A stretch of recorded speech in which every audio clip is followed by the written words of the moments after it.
আসসালামু আলাইকুম football fans. আমাদের চ্যানেলের আরও একটি নতুন ভিডিওতে আপনাদের সবাইকে স্বাগতম। গত মার্চ মাসের ফিফা উইন্ডোতে এফসি এশিয়া কাপ বাছাই পর্বের নিজেদের সর্বশেষ ম্যাচটিতে সিঙ্গাপুরের বিপক্ষে মাঠে নামে বাংলাদেশ। আর সেই ম্যাচটিতে সিঙ্গাপুরের ঘরের মাঠ সিঙ্গাপুর জাতীয় ফুটবল স্টেডিয়ামে 1-0 গোলের পরাজয় নিয়ে মাঠ ছাড়ে হামজা জামাল ভুঁইয়ারা। সিঙ্গাপুরের সঙ্গে ম্যাচটির পর থেকে এখন পর্যন্ত আর কোনো ম্যাচ খেলতে মাঠে নামেনি বাংলাদেশ।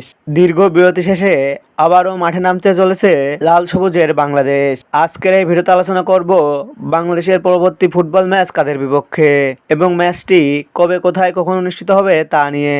মূল ভিডিওটি শুরু করার আগে আপনি আমাদের এই ভিডিওটি কোথা থেকে দেখছেন তা কমেন্ট বক্সে কমেন্ট করে জানান।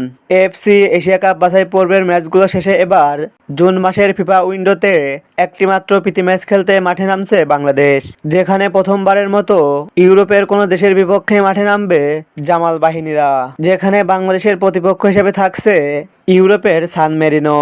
সর্বশেষ প্রকাশিত ফিফা র্যাঙ্কিংয়ে 899 রেটিং নিয়ে র্যাঙ্কিংয়ের 181 নাম্বার অবস্থান করছে বাংলাদেশ। অপরদিকে 726 রেটিং নিয়ে র্যাঙ্কিংয়ের 211 নম্বর অবস্থান করছে সান মেরিনো। তাই বর্তমান ফিফা র্যাঙ্কিংয়ের দিক দিয়ে সান মেরিনোর থেকে 30 ধাপ এগিয়ে রয়েছে বাংলাদেশ। র্যাঙ্কিংয়ে সান মেরিনো বাংলাদেশের থেকে পিছিয়ে থাকলেও তাদের অভিজ্ঞতা রয়েছে ইউরোপের সকল বড় বড় টিমের সঙ্গে ম্যাচ খেলার। বাংলাদেশ বনাম সান মেরিনোর মধ্যকার ফিফা ফ্রেন্ডলির এই ম্যাচটি খেলা হবে সান মেরিনোর হোম গ্রাউন্ড সেরাভাল্লে স্টেডিয়ামে এবং এই ম্যাচটি অনুষ্ঠিত হবে বাংলাদেশ সময় অনুযায়ী আগামী 5 জুন শুক্রবারে। তবে এই ম্যাচের চূড়ান্ত সময় এখনও নির্ধারিত হয়নি।